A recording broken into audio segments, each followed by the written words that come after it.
Et qu'est-ce qu'on fait avec les moutons? Eh bien, on fait de la viande, mais on fait aussi de la laine.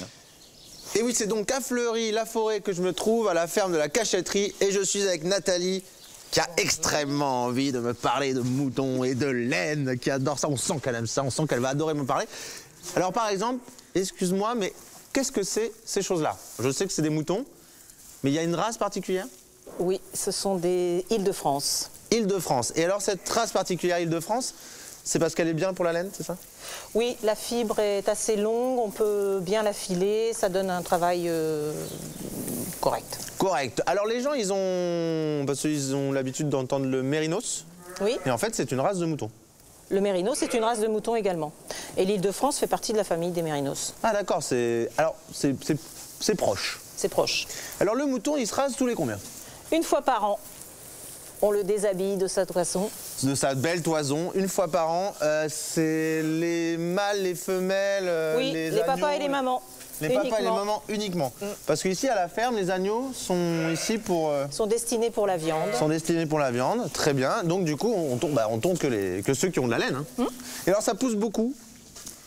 On sort à peu près une toison de 5 kg chaque... Sur un mouton, il y a 5 kg? Oui, mais bon, elle est sale. Donc elle a le suin, elle a des poussières. Qu'est-ce que le suin? Le suin, c'est une graisse qui recouvre la laine. Si je touche un mouton, là par exemple, il y a la graisse, je vais sentir le suin. Oui, vous allez sentir une... Bon, vous allez alors avoir le problème une sensation, du mouton, c'est qu'il a peur, mais... Une sensation de gras. Une sensation de gras. Bien que je touche cette sensation de gras.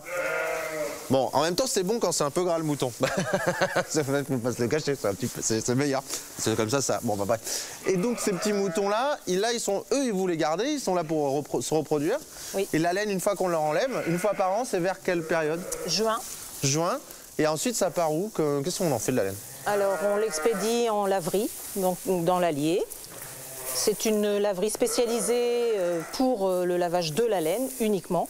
Et là, on la passe dans des énormes machines à laver pour la débarrasser de son soin, du maximum de ses saletés. Alors avant de partir, elle a déjà été pré-triée, c'est-à-dire qu'on a retiré les parties les plus sales. On a gardé plutôt le dessus de la toison. D'accord, plutôt le dessus. Voilà. Parce que le dessous est plus sale, plus abîmé. Plus sale, plus abîmé. Et celle du dessus est plus belle.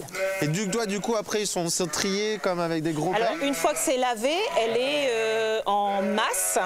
Et la prochaine étape, ça va être de la peigner pour enlever tous les agglomérats et encore la débarrasser de ses poussières, la rendre toujours un peu plus belle. Belle, et elle te revient, toi, en fil? Alors, entre deux, je l'ai fait expédier en filature dans la Creuse, chez Fonty.